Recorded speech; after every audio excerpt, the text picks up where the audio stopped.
Black mirror season 5 ये एक British sci-fi anthology TV series है। एंथोलॉजी मतलब इसमें हर एक एपिसोड अलग होते हैं, कोई कनेक्शन नहीं होता इन दोनों का एक दूसरे से, और हर एक एपिसोड के कैरेक्टर्स भी अलग होते हैं।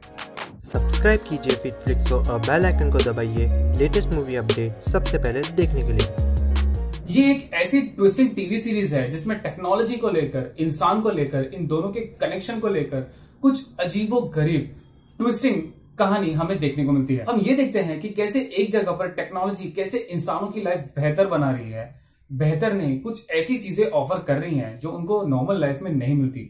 वहीं पर दूसरी तरफ हम ये देखते हैं कि कैसे वही चीजें कहीं ना कहीं उनकी जो नॉर्मल लाइफ नहीं है उसको जो वो नॉर्मल बनाते हैं वो कैसे उसी की वजह से कहीं ना कहीं एबनॉर्मल बन जाती है। ब्लैक मिरर के अभी तक 5 सीजन आ चुके हैं और इसके ऊपर एक मूवी भी बनी है, वो भी इंटरैक्टिव मूवी। इंटरैक्टिव मूवी मतलब जब आप इस मूवी को नेटफ्लिक्स पर देखेंगे और जो हमारा लीड कैरेक्टर है उसको कोई डिसीजन लेना होता है, अगर उसके पास में 2 ऑप्शन है, हाँ या ना का, या कोई चीज करनी है या कोई चीज नहीं करनी है, तो स्क्रीन पर हमारे नेटफ्लिक्स के मोबाइल या टीवी स्क्रीन पर 2 ऑप्शन आते हैं।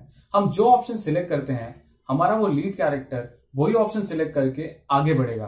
तो ये डिसीजन जो है ये आपके ऊपर होता है। तो एक तरीके से लीड कैरेक्टर अपना काम तो करता है मगर आप उसे कहते हैं कि आपको क्या डिसीजन लेनी है और स्टोरी अकॉर्डिंगली फॉलो होती है। इस मूवी का नाम था ब्लैक मिरर बैंडरस्नैच, जिसका रिव्यू भी मैंने कर दिया है, आप यहाँ पर क्लिक करके उसे देख सकते हैं, लिंक डिस्क्रिप्शन में भी दे दी गई है। ब्लैक मिरर सीजन 5 ये कंसिस्ट करता है सिर्फ 3 एपिसोड का, हर एक एपिसोड लगभग 1 घंटे का है, तो आप इसे 3 घंटे में खत्म कर सकते हैं। और अनफॉर्चुनेटली ये सारे एपिसोड सिर्फ इंग्लिश में अवेलेबल है। अब क्योंकि एक एंथोलॉजी टीवी सीरीज है और हर एक एपिसोड का किसी दूसरे एपिसोड से कोई लेना देना नहीं है, तो मैं हर एक एपिसोड को रेट करूंगा और ओवरऑल मैं इस पूरे सीजन को भी रेट करूंगा, ताकि आप रेटिंग के हिसाब से डिसाइड कर सकें कि आपको कौन सी एपिसोड देखनी है और कौन सी एपिसोड स्किप करनी है।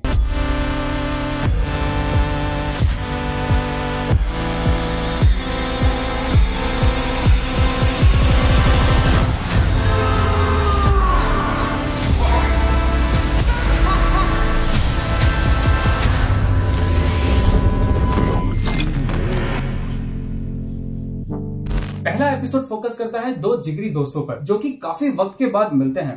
पहला दोस्त शादीशुदा है और कहीं ना कहीं अपनी लाइफ से थोड़ा बोर्ड है, दूसरा सिंगल है और लाइफ एंजॉय कर रहा है। तभी ये दोनों दोस्त एक वर्चुअल गेम खेलना शुरू करते हैं जिसका नाम होता है स्ट्राइकिंग वाइपर, जो कि इनको एक अलग ही दुनिया में लेके जाती है। ये दोनों जो असल दुनिया में नहीं कर पाते वो ये दोनों इस वर्चुअल दुनिया में करते हैं, और कहीं ना कहीं इन दोनों को ऐसा लगने लगता है कि ये सिर्फ जिगरी दोस्त ही नहीं उससे कहीं ज्यादा है, यानी कि इन दोनों के बीच में दोस्ती के अलावा कोई स्पेशल बॉन्ड भी है। और फाइनली इस वर्चुअल दुनिया में ये एक दूसरे के साथ सेक्स भी करने लगते हैं, जहां पर एक दोस्त फीमेल कैरेक्टर होता है तो दूसरा दोस्त मेल कैरेक्टर होता है। मगर शादीशुदा दोस्त को ऐसा लगता है कि इसकी वजह से इनकी शादीशुदा लाइफ पे इफेक्ट पड़ता है और इनकी बीवी के साथ ये गलत कर रहे हैं। बट आगे जो होता है इससे आप शॉक्ड हो जाते हैं, क्योंकि ये दोनों दोस्त और इनकी बीवी कुछ ऐसा करते हैं जो कि आप मानेंगे ही नहीं। ये एपिसोड बेसिकली ये दिखाती है कि काफी इंसान ऐसे होते हैं जो कि रियल दुनिया में वो अचीव नहीं कर पाते या कहीं ना कहीं सिंपली अपने लाइफ से बोर्ड हो जाते हैं, तो कैसे इस वर्चुअल दुनिया में वो सारी चीजें कर पाते हैं या सिंपली कुछ ऐसा ढूंढते हैं जिससे वो बोर्ड नहीं होते हैं। क्योंकि वर्चुअल दुनिया में आपको कोई रोकने टोकने वाला नहीं होगा,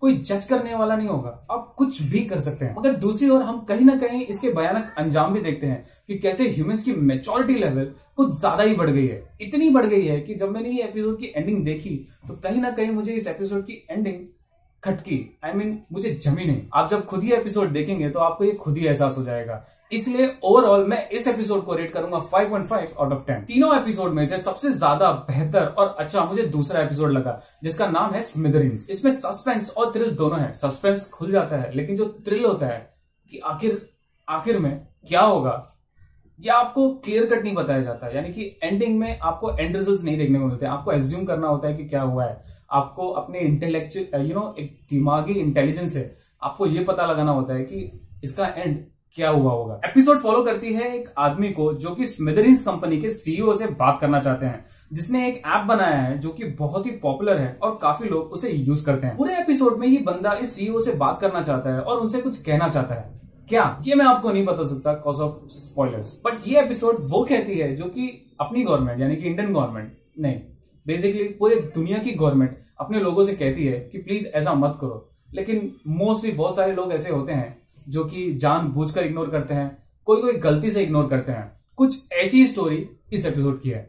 इस एपिसोड में दिखाया गया है कि कैसे सिंपली अगर कोई आपसे कोई कुछ चीज कहता है और आप उसे नहीं मानते तो उसके अंजाम भयंकर हो सकते हैं, चाहे वो गवर्नमेंट हो गए या चाहे वो आपके करीबी अपने हो गए। कोई चीज मना करते हैं तो किसी कारण के लिए करते हैं, मगर कोई कोई होता है जो कि जानबूझकर इग्नोर करता है, कोई कोई गलती से इग्नोर कर देता है, मतलब करना नहीं चाहता मगर हो जाती है। तो उसके एंड रिजल्ट्स क्या होते हैं और किसको किसको सहना पड़ता है, आई मीन लाइक करता कोई और है, भुगतता कोई और है, ये सारी चीजें हम इस एपिसोड में देखते हैं। इस एपिसोड की एंडिंग क्लियर कट नहीं होने की वजह से कहीं ना कहीं मुझे ये एपिसोड थोड़ी सी खटकी, वरना अगर एंडिंग क्लियर कट होती तो क्या पता शायद मुझे और पसंद आती। ओवरऑल इसके सस्पेंस और थ्रिल की वजह से मैं इस एपिसोड को रेट करूंगा 6.5 आउट ऑफ 10। तीसरे एपिसोड का नाम है Rachel, Jack and Ashley 2। Story है रेचल की, जो कि एशली नाम के सिंगर की बहुत बड़ी फैन है और उनके जैसी बनना चाहती है, मगर अनफॉर्चुनेटली उसके क्लोज भी नहीं है। तभी हम एशली के बारे में जानते हैं कि कैसा वो जो लोगों को दिखाती है वो असल दुनिया में है नहीं, और कहीं ना कहीं इस चीज से वो नाखुश है, और इसका एक रीजन भी है। वो रीजन क्या है नहीं बता सकता कॉज ऑफ स्पॉयलर्स, मगर हम वो चीज इस एपिसोड में देखते हैं। दूसरी तरफ हम ये देखते हैं कि एशली एक एशली 2 करके एक टॉय एआई बनाती है, यानी कि आर्टिफिशियल इंटेलिजेंस, जो कि एग्जैक्टली एशली की तरह ही बिहेव करता है, यानी कि उसी की तरह बात करेगा, उसी की तरह सोचेगा, उसी की तरह गाना गाएगा, और इतना ही नहीं आपसे इंटरैक्ट भी करेगा, एक तरीके से आपका दोस्त बन के रहेगा। यानी कि अगर एशली सब जगह नहीं जा सकती तो इस टॉय के जरिए एशली के फैंस हमेशा उनके साथ रह सकते हैं। अब रेचल जो कि एशली की फैन है बहुत बड़ी, तुरंत वो ये टॉय खरीद लेती है, मगर तभी एशली 2 और रेचल के साथ में कुछ ऐसा होने लगता है जो कि आपने एक्सपेक्ट भी नहीं किया होता। कोई है जो एशली का फायदा उठाना चाहता है, इतना कि वो उसकी जान की फिक्र भी नहीं करता। और हम ये देखते हैं कि इसी चीज से कैसे एशली 2, रेचल, उनकी बहन जैक रियल एशली की मदद करते हैं। इसमें हम ये क्लियरली देखते हैं कि कैसे टेक्नोलॉजी का इस्तेमाल करके हम लोगों को कुछ नया ऑफर कर सकते हैं, ऐसे कंडीशन में जहां पर कोई आपको कुछ ऑफर नहीं कर सकता। मगर हम ये भी देखते हैं कि उस चीज को ऑफर करते करते कोई आपकी जिंदगी से खेल भी सकता है। ये एपिसोड काफी इंटरेस्टिंग था, स्पेशली एशली बॉट, जो कि मुझे काफी पसंद है। सो ओवरऑल मैं इस एपिसोड को रेट करूंगा 6 आउट ऑफ 10। मैंने ब्लैक मिरर का सीजन 1 पूरा देखा है, सीजन 4 के 1 या 2 एपिसोड देखे हैं,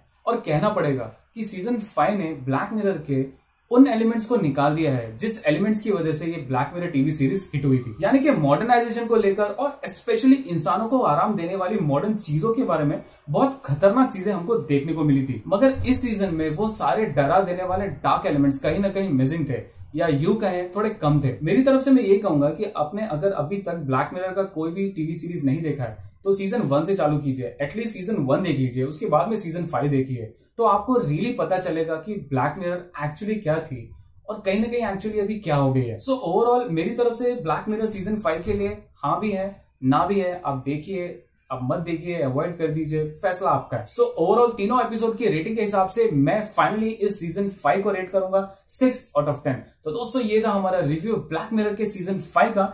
आपको हमारा ये रिव्यू कैसा लगा प्लीज कमेंट में जरूर बताएं। जाने से पहले हमारे चैनल को सब्सक्राइब करना ना भूले, और हाँ बेल आइकन दबाना बिल्कुल ना भूले। अंत तक वीडियो देखने के लिए धन्यवाद। You all have a very great day.